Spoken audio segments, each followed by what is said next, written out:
Our next candidate is Andy Schmookler for Congress. He's making his way up. His theme is Truth for Change.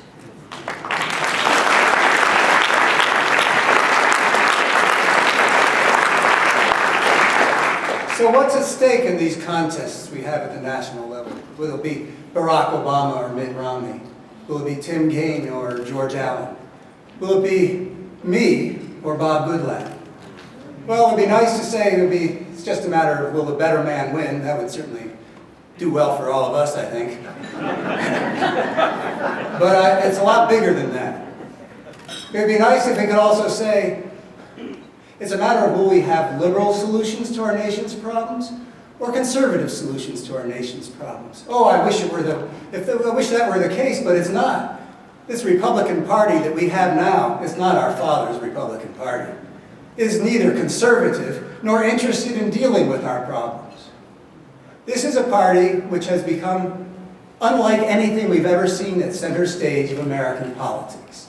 We have to recognize that we're dealing with something which is different from what we're used to, which is showing a dark and sick and broken spirit that has taken over a once great party.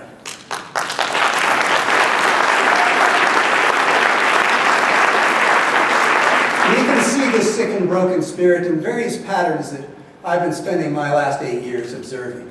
It is a spirit which never has enough of either wealth or power. Even though we have the greatest income inequality that we've had in living memory, this force is working to widen that gap still further. With the Ryan budget that Bob Goodlatte has voted for, with Mitt Romney's tax proposals, all of them take from average Americans to give to those who already have the most. Even though we have a political system that's already been warped away from that one person, one vote, this force has given us a Supreme Court that's handed down that disgraceful decision in Citizens United, putting our government up for auction. All men are created equal is getting swamped by the almighty dollar. This is a force that makes a fight over everything. When Barack Obama tried to reinstitute cooperation as the dynamic in our political system by proposing Republican ideas as a solution to genuine American problems, all of a sudden what they had proposed as cap and trade became socialism. What they had proposed as an individual mandate became unconstitutional. What they had proposed became called death panels. This is a force which is appealing always to the worst in people, not feeding our faith, hope, and love, but feeding our hatreds and fears. And it's a force which is consistently dishonest. All of its communications are coming from someplace other than something that is genuine, in trying to impart something to other people that they themselves deeply believe. And that is their Achilles heel, because the only way a force like this can have power is by deceiving people into believing that they are something that they are not. Which is why what brings me here, unexpectedly in my life cycle, to be a political candidate for public office. When I was 15, my dad told me why I was not cut out to be a politician. Dad said, "You're too straightforward. You insist on saying what you really think, and that's not how politics works." And I saw that he was right. That was 50 years ago. And in those 50 years, I have sought the truth about what it is, why it is that some societies serve their people well, while other societies hurt them. And in all those 50 years, I never thought I would run for political office. Until now.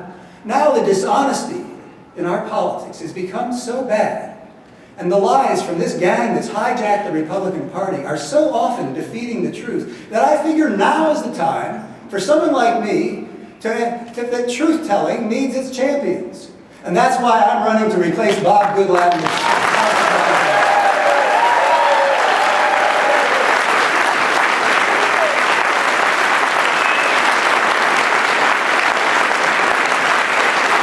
Maybe Dad was wrong. We've got a job to do here in the 6th District that needs to be done on a national basis, which is to expose to the good, decent, conservative people of our country, of our district, that the force that they're supporting is not the friend of their own deep values. It is not conservative, and we can see that by the way they trample on our political traditions. Like on the debt ceiling, which we don't deal with that way. Like the filibuster, that we do not use that way.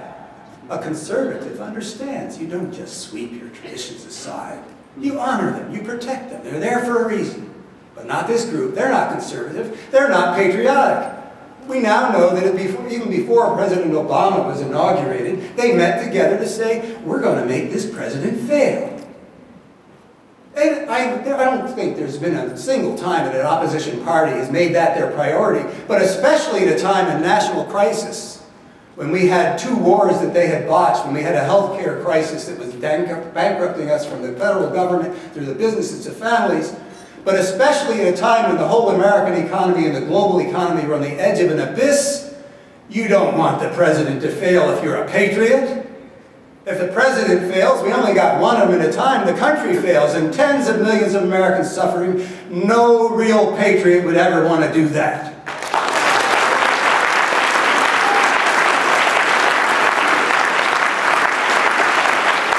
This Republican Party is a fraud. It is based on lies. You can see that in Ryan's speech last week. You can see it in every utterance. I can see it in the emails I get from Bob Goodlatte. They pretend to be one thing, they are another. The truth is our weapon. Let's go fight that battle and win it.